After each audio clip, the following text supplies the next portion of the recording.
আসসালামু আলাইকুম ওয়া রাহমাতুল্লাহি ওয়া বারাকাতুহু। প্রিয় দেশবাসী, আজকের এই মাহফিলটা কোন আনন্দ উৎসবের মজলিস নয়, অত্যন্ত মর্মাহত আমরা সকলেই। আমাদের মনে রাখতে হবে, যুগে যুগে আল্লাহ সুবহানাহু ওয়া তাআলা কিছু মানুষকে সৃষ্টি করেন যারা গোটা বিশ্বের মানুষের মুখপত্র হয়ে সাধারণ মানুষের কথাগুলো যাদের মুখ দিয়ে আল্লাহ বের করেন। কিন্তু পৃথিবীতে যুগে যুগে তিন শ্রেণীর মানুষেরা মানুষকে গোলাম বানিয়ে রেখেছিল, দাস বানিয়ে রেখেছিল। বেশি স্লোগান না দিয়ে আমার কথাগুলো ভালো করে শুনি, কোনো স্লোগান চলবে না, ঠান্ডা ভাবে শুনুন। যুগে যুগে তিন শ্রেণীর মানুষেরা মানুষকে গোলাম বানিয়েছিল। তারা কখনোই তাদের বাইরে সাধারণ পরিবার থেকে, সাধারণ পরিবেশ থেকে অন্য কোন প্রতিদ্বন্দ্বী বেরিয়ে আসুক তা বরদাস্ত করে নাই। ফেরাউন দিয়ে তা শুরু হয়েছিল। ফেরাউন দাবি করেছিল মিশর ভূখণ্ডের একচ্ছত্র ক্ষমতার মালিক সে।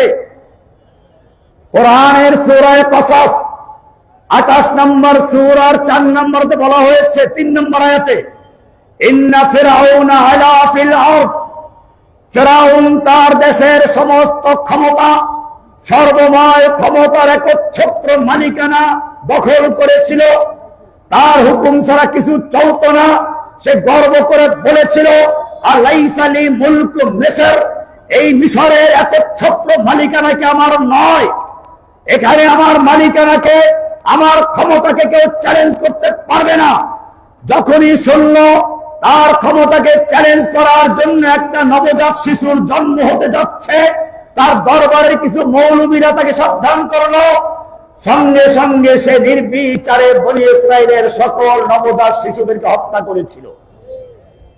ঠিক তেমনি ভাবে আমরাও দেখেছি এই বাংলাদেশের এক লেডি ফ্রাউন, সে দাবি করেছিল বাংলাদেশটা তার বাবা স্বাধীন করে দিয়েছে, এই দেশের একচ্ছত্র মালিকানা তার, এখানে তার নেতৃত্বকে চ্যালেঞ্জ করতে পারে, তার ক্ষমতাকে চ্যালেঞ্জ করতে পারে, এমন কোন কাউকে উত্থান বরদাস্ত করতে হবে, করা যাবে না। আপনারা জানেন জুলাই আগস্টের মাধ্যমে আল্লাহ সুবহানাহু ওয়া তাআলা সেই ফিরআউনের ক্ষমতাকে চূর্ণ করে দিয়ে নতুন কিছু যুবকদেরকে মাঠে নামিয়ে দিয়েছিলেন। এখন ফিরআউনের মতো, ফিরআউন যেরকম ভাবে বনি ইসরাইলের সেই সন্তানদেরকে নির্বিচারে হত্যা করেছিল, এখন শুরু হয়েছে সেই জুলাই যোদ্ধাদেরকে এক এক করে হত্যা করার পরিকল্পনা।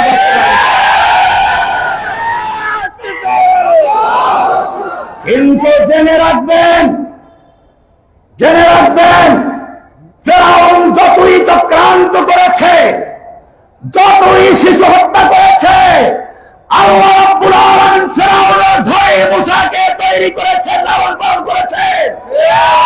ঠিক তেমনি ভাবে ওই স্বৈরাচার যতই চক্রান্ত করুক, ষড়যন্ত্র করুক, ইনশাআল্লাহ তার আওয়ামী লীগ ছাত্রলীগদের মধ্যে এমন ছেলেরা তৈরি হবে যারা ভুল বুঝতে পারে, তওবা করে ওই লেডি ফেরাউনের কবর রচনা করে ছাড়বে ইনশাআল্লাহ।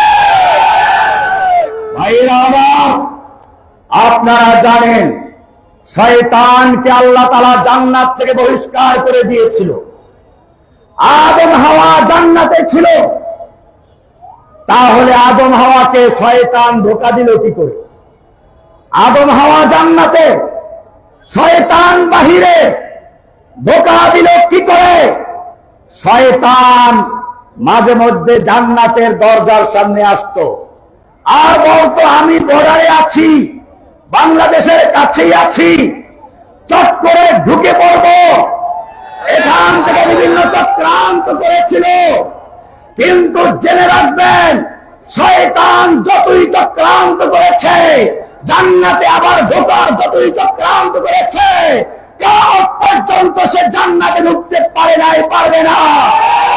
বাংলাদেশে যতই ঢোকার চক্রান্ত করো, শয়তান যখন একবার জান্নাত থেকে বহিষ্কার হয়েছে আর ঢুকতে পারে নাই।